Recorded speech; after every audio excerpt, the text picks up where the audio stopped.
जय हिंद साथियों, स्वागत है आपका मेरे चैनल पर।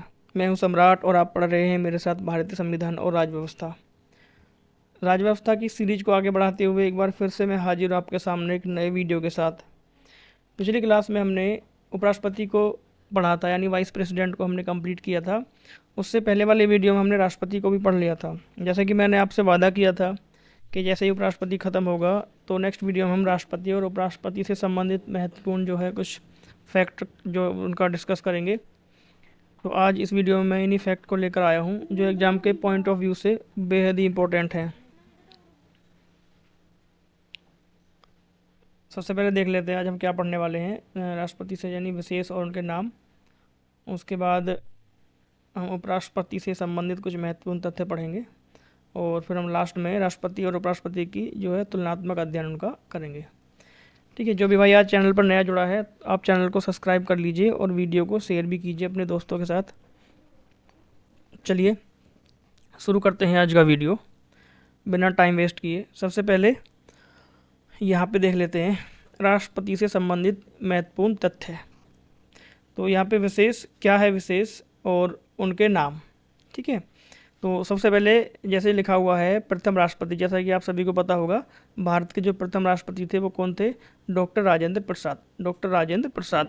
ठीक है, डॉक्टर राजेंद्र प्रसाद जो थे ये लगातार 2 बार राष्ट्रपति रहे थे इंडिया के। यानी अगर मैं बात करूं तो लगातार 2 बार ये राष्ट्रपति रहे। और पहली बार राष्ट्रपति कब चुना गया इनको? 24 जनवरी 1950 में इनको राष्ट्रपति घोषित किया गया था। ये लगातार 2 बार राष्ट्रपति रहे। उसके बाद अगला जो इम्पोर्टेंट फैक्ट है वो ये है प्रथम मुस्लिम राष्ट्रपति कौन थे? ठीक है, ये क्वेश्चन एग्जाम में बन चुका है कि भारत के प्रथम मुस्लिम राष्ट्रपति थे डॉक्टर जाकिर हुसैन। ये पहले मुस्लिम राष्ट्रपति थे और तीसरे राष्ट्रपति थे। ठीक है, पहले मुस्लिम कौन थे? डॉक्टर जाकिर हुसैन। और कौन से नंबर के थे? तीसरे नंबर के राष्ट्रपति बने थे। उसके बाद अगला जो इम्पोर्टेंट फैक्ट है वो है प्रथम कार्यवाहक राष्ट्रपति। भारत के पहले कार्यवाहक राष्ट्रपति कौन थे? तो वो थे वीवी गिरी, वराहा वेंकट गिरी इनका पूरा नाम है, वराहा वेंकट गिरी।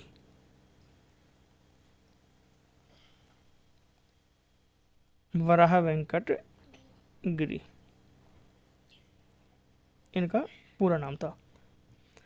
उसके बाद हम बात कर लेते हैं, अच्छा कार्यवाहक राष्ट्रपति का मतलब क्या होता है? कार्यवाहक राष्ट्रपति जो होगा वो जैसे कोई तत्कालीन राष्ट्रपति जो होगा या तो अपने कर्तव्यों का निर्वहन करने में असफल होता है किसी बीमारी की वजह से, या किसी विदेशी दौरे पर वो गया है, या वो त्यागपत्र दे दे, या उसकी मृत्यु हो जाए, तब उसका जो पद खाली हो जाता है तो उसकी जगह एक राष्ट्रपति नियुक्त किया जाता है, उसको बोलते हैं कार्यवाहक राष्ट्रपति।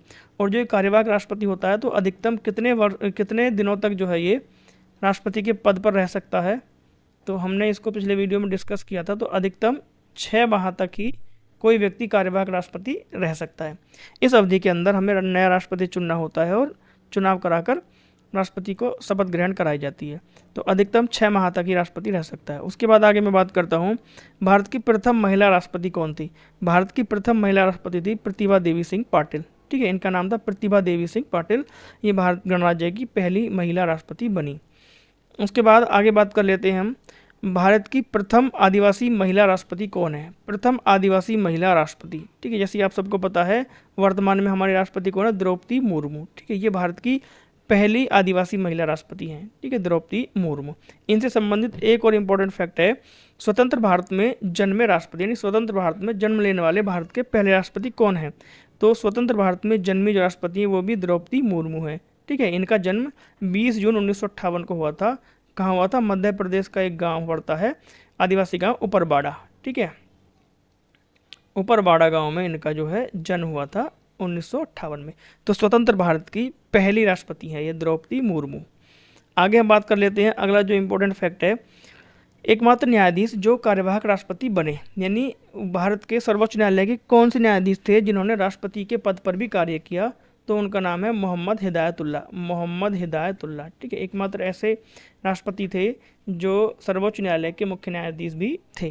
ठीक है, नेक्स्ट आगे हम बात कर लेते हैं, आगे बात करते हैं उपराष्ट्रपति कार्यवाहक राष्ट्रपति रहने वाले एकमात्र व्यक्ति। ठीक है, यानी इसका पॉइंट का मतलब यह है कि वीवी गिरी एकमात्र ऐसे व्यक्ति थे जो उपराष्ट्रपति भी रहे और कार्यवाहक राष्ट्रपति भी रहे। ठीक है, ये उपराष्ट्रपति भी और कार्यवाहक राष्ट्रपति भी बने। एकमात्र ऐसे आदमी हैं जो राष्ट्रपति भी बने, कार्यवाहक और उपराष्ट्रपति रहते हुए कार्यवाहक राष्ट्रपति ये बने। नेक्स्ट हम आगे बात कर लेते हैं, एकमात्र निर्विरोध चुने गए राष्ट्रपति, यानी इनके सामने चुनाव पर कोई खड़ा ही नहीं हुआ, यानी निर्विरोध बिना किसी विरोध के जो राष्ट्रपति बने थे वो थे नीलम संजीव रेड्डी। नीलम संजीव रेड्डी निर्विरोध चुने गए थे। ठीक है, इनसे संबंधित एक अत्यंत महत्वपूर्ण फैक्ट ये है, भारत के राष्ट्रपति बनने वाले पहले लोकसभा के अध्यक्ष वो भी कौन थे? नीलम संजीव रेड्डी। यानी नीलम संजीव रेड्डी जो थे ये लोकसभा के अध्यक्ष भी थे और उसी पद से इनको क्या किया गया? राष्ट्रपति भी नियुक्त किया गया था। राष्ट्रपति का चुनाव इन्होंने लड़ा और ये चुनाव जीत गए, तभी राष्ट्रपति भी बने। तो एकमात्र ऐसे आदमी है, ठीक है, जो लोकसभा अध्यक्ष के पद पर रहे और फिर बाद में भारत के राष्ट्रपति भी बने। आगे मैं बात कर लेता हूँ वे राष्ट्रपति जो किसी राज्य के मुख्यमंत्री रहे, यानी ऐसे व्यक्ति जो पहले किसी राज्य के मुख्यमंत्री थे और बाद में वो राष्ट्रपति बने। इनमें सबसे पहला नाम आता है नीलम संजीव रेड्डी का। ये कहाँ के सीएम थे? ये आंध्र प्रदेश के मुख्यमंत्री थे। उसके बाद बात कर लेते हैं शंकर दयाल शर्मा की। शंकर दयाल शर्मा मध्य प्रदेश के जो थे मुख्यमंत्री थे। उसके बाद ज्ञानी जैल सिंह का नाम आता है, ये पंजाब राज्य के मुख्यमंत्री रहे थे। उसके बाद फिर ये राष्ट्रपति बने। और लास्ट में आता है बीडी जत्ती का नाम, ये मैसूर, ठीक है, मैसूर राज्य के राष्ट्रपति थे। मैसूर का अब नया नाम क्या है? मैसूर को अब कहने लगे कर्नाटक। उस समय मैसूरी कहा जाता था, तो अब वर्तमान में कर्नाटक। तो ये कर्नाटक के यानी मैसूर के मुख्यमंत्री रहे थे और बाद में भारत के प्रेसिडेंट भी ये बने। ठीक है, उम्मीद है बात एकदम समझ में आ रही होगी। आगे अगर मैं बात करूं, वे राष्ट्रपति जिनके समय दूसरे चरण की मतगणना हुई, यानी ऐसे राष्ट्रपति जो दूसरे चक्र की मतगणना में विजयी हुए थे, तो उनका नाम है वीवी गिरी, वराह वेंकट गिरी। यानी पहले चरण की मतगणना में किसी को पूर्ण बहुमत नहीं मिला था, तो फिर दूसरे चरण की मतगणना हुई और तब विजयी कौन हुए? वीवी गिरी। ठीक है, ध्यान रखना, इंपॉर्टेंट फैक्ट है कि दूसरे चरण की मतगणना किसके समय हुई? वीवी गिरी के समय। ठीक है, दूसरे चक्र की मतगणना में ये जीते थे चुनाव। आगे मैं बात करता हूँ सबसे उम्र दराज राष्ट्रपति कौन थे? जो सबसे उम्र दराज यानी सबसे ज़्यादा उम्र में राष्ट्रपति बने वो थे रामास्वामी वेंकट रमन। रामास्वामी वेंकट रमन। उम्र यहाँ इंपॉर्टेंट नहीं है कि किस एज में बने थे, तो ध्यान रखना सबसे उम्र दराज राष्ट्रपति कौन थे? रामास्वामी वेंकट रमन। आगे मैं बात कर लेता हूँ सबसे उम्र दराज, तो ये हो गई। सबसे युवा राष्ट्रपति कौन है भारत के? सबसे युवा राष्ट्रपति जो है वो हैं वर्तमान राष्ट्रपति हमारी द्रौपदी मुर्मू। सबसे कम उम्र में भारत की राष्ट्रपति ये बनी है। ठीक है, अब हिसाब लगा लेना अपने आप कि 1958 में इनका जन्म हुआ है और ये राष्ट्रपति बनी 2022 में। तो कितने वर्ष की आयु में राष्ट्रपति बनी है? आगे मैं बात कर लेता हूँ सर्वाधिक अध्यादेश जारी करने वाले राष्ट्रपति कौन है, यानी जिन्होंने सबसे ज़्यादा ऑर्डिनेंस पास किया, सबसे ज़्यादा ऑर्डिनेंस जारी किया, वो राष्ट्रपति कौन थे? उनका नाम था फखरुद्दीन अली अहमद। फखरुद्दीन अली अहमद सबसे ज़्यादा अध्यादेश जारी करने वाले राष्ट्रपति रहे हैं अभी तक। ठीक है, उम्मीद है बात समझ में आई होगी। आगे अगर मैं बात करता हूँ तो यहाँ एक पॉइंट है 44वें संशोधन 1978 के द्वारा, यानी 44वां संविधान संशोधन 1978 के द्वारा राष्ट्रपति मंत्री परिषद से अपनी सलाह पर पुनर्विचार करने को कह सकता है। ठीक है, नहीं मंत्री परिषद जो भी अधिनियम राष्ट्रपति के पास भेजेगी पास करने के लिए, तो राष्ट्रपति उसको वापस लौटा सकते हैं, उस पर पुनर्विचार करने को कह सकते हैं। ये पावर कब मिली है? 44वें संशोधन 1978 के द्वारा। ठीक है, आगे बात करते हैं राष्ट्रपति को उसकी पद अवधि के दौरान गिरफ्तार नहीं किया जा सकता है, यानी कोई भी व्यक्ति जब तक वो राष्ट्रपति है उसको गिरफ्तार नहीं कर सकते हैं और ना ही उसके ऊपर कोई भी मुकदमा चलाया जा सकता है, ध्यान रखना।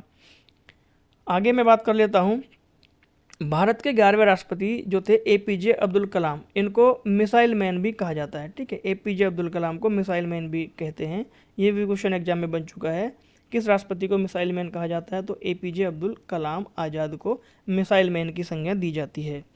आगे अगर मैं बात करता हूँ भारत के 2 राष्ट्रपति कौन कौन से? डॉक्टर जाकिर हुसैन और फखरुद्दीन अली अहमद की अपने कार्यकाल के दौरान मृत्यु हुई, यानी भारत के 2 राष्ट्रपति ऐसे हैं जो अपने कार्यकाल के दौरान ही मृत्यु जिनकी हो गई, अपने पद पर रहते हुए वो जिनकी डेथ होगी, यानी उनका जो कार्यकाल है वो मृत्यु हो गई और कार्यकाल उनका समाप्त हो गया था उसी दौरान। ठीक है, तो पद पर रहते हुए मृत्यु किस किस की हुई है? डॉक्टर जाकिर हुसैन और फखरुद्दीन अली अहमद की। ध्यान रखना इस बात को, इंपॉर्टेंट फैक्ट है। सारे फैक्ट वेरी वेरी इंपॉर्टेंट है एग्जाम के पॉइंट ऑफ व्यू से। तो डॉक्टर जाकिर हुसैन, ठीक है, इनकी जो का पदकाल था वो 13 मई 1967 से 3 मई 1969 तक ही था, यानी अपना कार्यकाल पूरा नहीं कर सके थे। 67 से 69 तक ही राष्ट्रपति रहे थे। ठीक है, केवल 2 साल। यानी एक मैं बात करूँ ये भारत के तीसरे राष्ट्रपति थे। ठीक है, पहले मुस्लिम थे, वैसे व्यक्ति वाइज कौन से थे? तीसरे राष्ट्रपति थे इंडिया के। उसके बाद फखरुद्दीन अली अहमद, इनका जो कार्यकाल था 1974 से 11 फरवरी 1977 तक रहा। ठीक है, इनकी भी मृत्यु जो है इनके कार्यकाल के दौरान हुई और ये भारत के 5वें राष्ट्रपति थे।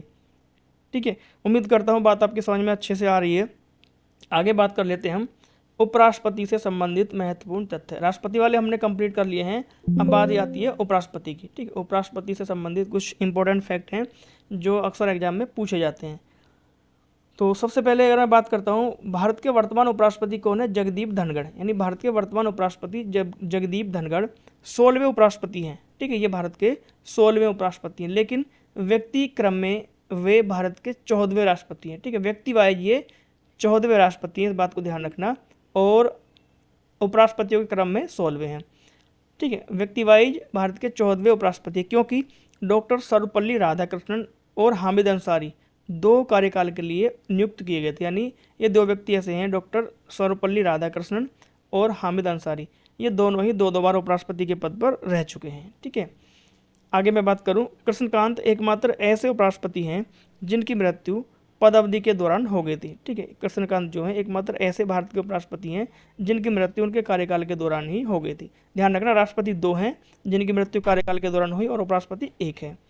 आगे मैं बात करता हूँ गोपाल स्वरूप पाठक, BD जत्ती, मोहम्मद हिदायतुल्लाह, भैरव सिंह शेखावत तथा हामिद अंसारी। ठीक है, ये सारे व्यक्ति ऐसे उपराष्ट्रपति थे जो राष्ट्रपति पद पर आसीन नहीं हुए, यानी ये व्यक्ति केवल उपराष्ट्रपति के पद पर ही रहे, ये कभी राष्ट्रपति नहीं बने। ठीक है, इस बात को ध्यान रखना। आगे अगर मैं बात करता हूँ, श्री VV गिरी और R वेंकटरमन अपना कार्यकाल पूर्ण करने से पहले ही राष्ट्रपति चुन लिए गए, यानी 2 व्यक्ति ऐसे थे, VV गिरी, ये राष्ट्रपति के उपराष्ट्रपति के पद पर थे और उपराष्ट्रपति का कार्यकाल भी पूरा नहीं कर सके अपना, उससे पहले ही इनको राष्ट्रपति चुन लिया गया था। ध्यान रखना, इंपॉर्टेंट फैक्ट है। आगे अगर मैं बात करता हूँ, भारत में अभी तक कोई भी महिला उपराष्ट्रपति नहीं बनी है। जी हाँ, अभी तक भारत में कोई भी महिला उपराष्ट्रपति नहीं बनी है। हालांकि 2 महिलाओं ने उपराष्ट्रपति पद का चुनाव लड़ा है। ठीक है, 2 महिलाओं ने चुनाव लड़ा है, लेकिन वो चुनाव जीत नहीं पाई। उनके नाम है नजमा हेपतुल्ला और मार्गरेट अल्वा। ठीक है, ये 2 महिलाओं ने उपराष्ट्रपति पद का चुनाव लड़ा है, लेकिन अभी तक ये चुनाव को जीती नहीं, यानी कोई भी भारतीय महिला अभी तक उपराष्ट्रपति नहीं बनी है। उम्मीद करता हूँ आपने सारे फैक्ट को अच्छे से पढ़ा है, अच्छे से समझा है, सारी चीज़ें आपकी क्लियर हुई होंगी। आगे हम बात कर लेते हैं अब राष्ट्रपति और उपराष्ट्रपति का तुलनात्मक अध्ययन थोड़ा सा। ठीक है, इनकी तुलना देख लेते हैं, दोनों में क्या डिफरेंस है। इंपॉर्टेंट फैक्ट लाया हूँ, ज़्यादा सब्जेक्ट नहीं है, जो इंपॉर्टेंट है वही चीज़ें मैं आपको यहाँ पे इसमें तुलनात्मक अध्ययन में पढ़ाऊँगा। सबसे पहले यहाँ पे एक टेबल है, यानी राष्ट्रपति और उपराष्ट्रपति दोनों में थोड़ा सा अंतर है। क्या अंतर है देख लेते हैं। सबसे पहले अगर मैं बात करूं राष्ट्रपति की, तो राष्ट्रपति पद पर निर्वाचित होने के लिए आवश्यक है कि वह लोकसभा सदस्य बनने की योग्यता रखता हो, यानी राष्ट्रपति वही व्यक्ति नियुक्त किया जा सकता है जो लोकसभा का सदस्य बनने की योग्यता रखता हो, जबकि उपराष्ट्रपति के लिए क्या है, राज्यसभा का सदस्य बनने की योग्यता वो रखता हो। यानी राज्यसभा का सदस्य बनने की योग्यता किसके लिए आवश्यक है? उपराष्ट्रपति के लिए, और राष्ट्रपति के लिए लोकसभा। क्यों राष्ट्रपति के लिए लोकसभा, क्यों राष्ट्रपति के लिए लोकसभा की योग्यता रखता हो? इसलिए आवश्यक है क्योंकि जो राष्ट्रपति है वो मंत्री परिषद की सलाह से कार्य करता है, और मंत्री परिषद क्या होती है? लोकसभा के प्रति उत्तरदायी होती है। और उपराष्ट्रपति जो होगा वो राज्यसभा का पदेन सभापति होता है, इसलिए ये राज्यसभा का सदस्य बनने की योग्यता रखता हो। ठीक है, उम्मीद है बात क्लियर हुई होगी आपकी। दूसरे पॉइंट पे आते हैं, राष्ट्रपति निर्वाचित होने वाले व्यक्ति की उम्र 35 वर्ष से कम नहीं होनी चाहिए। ठीक है, ये कंडीशन दोनों के लिए सेम है, यानी उपराष्ट्रपति बनने के लिए भी आयु जो है, न्यूनतम आयु कितनी होनी चाहिए? 35 वर्ष। दोनों के लिए 35 साल है। आगे मैं डिस्कस करता हूँ पॉइंट नंबर 3 को। राष्ट्रपति का जो निर्वाचक मंडल है उसमें संसद के दोनों सदनों के निर्वाचित सदस्य तथा राज्य विधानसभाओं के निर्वाचित सदस्य, उनके साथ साथ दिल्ली और पुदुचेरी विधानसभा के निर्वाचित सदस्य भी शामिल होते हैं। ठीक है, हालांकि दिल्ली और पुदुचेरी के साथ साथ जो है जम्मू कश्मीर के जो विधानसभा के निर्वाचित सदस्य हैं वो भी राष्ट्रपति के चुनाव में भाग ले सकते हैं। ये घोषणा की गई थी 2019 में, लेकिन अभी तक जम्मू कश्मीर विधानसभा के सदस्यों को राष्ट्रपति के निर्वाचन में शामिल नहीं किया गया है। चुनाव आयोग से जब ये रिपोर्ट पूछी गई, ठीक है, तो राष्ट्रपति के निर्वाचन मंडल से संबंधित उनसे पूछा गया कि राष्ट्रपति के निर्वाचन मंडल में कौन कौन शामिल होंगे, तो उन्होंने क्या किया, अनुच्छेद नंबर 54 का हवाला दिया था। और अनुच्छेद नंबर 54 में क्या प्रावधान है कि अनुच्छेद नंबर 54 में यही प्रावधान है जो हमने पॉइंट नंबर 3 में पढ़ा है कि राष्ट्रपति का जो निर्वाचन मंडल है, ठीक है, उसमें कौन कौन वोट करेंगे? संसद के दोनों सदनों के निर्वाचित सदस्य और केंद्र शासित प्रदेशों में दिल्ली और पुडुचेरी। ठीक है, तो अभी तक जम्मू कश्मीर को ये मौका नहीं मिला है, हालांकि घोषणा इसकी हो चुकी है बहुत पहले ही। आगे अगर मैं बात करता हूँ उपराष्ट्रपति के निर्वाचन मंडल की, तो इसमें संसद के दोनों सदनों के सभी सदस्य यानी मनोनीत और निर्वाचित दोनों ही लोग भाग लेते हैं। ठीक है, इसमें राज्यों के विधानमंडल के सदस्य सम्मिलित नहीं होते हैं। ठीक है, यानी राज्यों का इसमें कोई प्रावधान नहीं है, जबकि उपराष्ट्रपति के चुनाव में राज्यों के सदस्य भी भाग लेते हैं। आगे अगर मैं बात करता हूँ, राष्ट्रपति को पद से हटाए जाने की प्रक्रिया अर्थात महाभियोग का प्रस्ताव सदन, किसी भी सदन यानी लोकसभा और राज्यसभा में प्रस्तुत किया जा सकता है, यानी ये किसी भी सदन में उसको हटाने का प्रस्ताव शुरू किया जा सकता है। जबकि उपराष्ट्रपति के लिए जो ऐसा कोई प्रस्ताव पेश करना होगा वो केवल और केवल राज्यसभा में ही प्रस्तुत किया जा सकता है। ठीक है, इस बात को ध्यान रखना, ऐसा कोई भी प्रस्ताव जो उपराष्ट्रपति को हटाता हो वो राज्यसभा में इसको रख सकते हैं, लोकसभा में नहीं रख सकते। बस लोकसभा उसको स्वीकार करती है लास्ट में जाके। अगर लोकसभा उसको स्वीकार कर लेगी तो क्या होगा, वो उपराष्ट्रपति जो भी व्यक्ति होगा अपने पद से हट जाएगा, उसको पद छोड़ना पड़ेगा।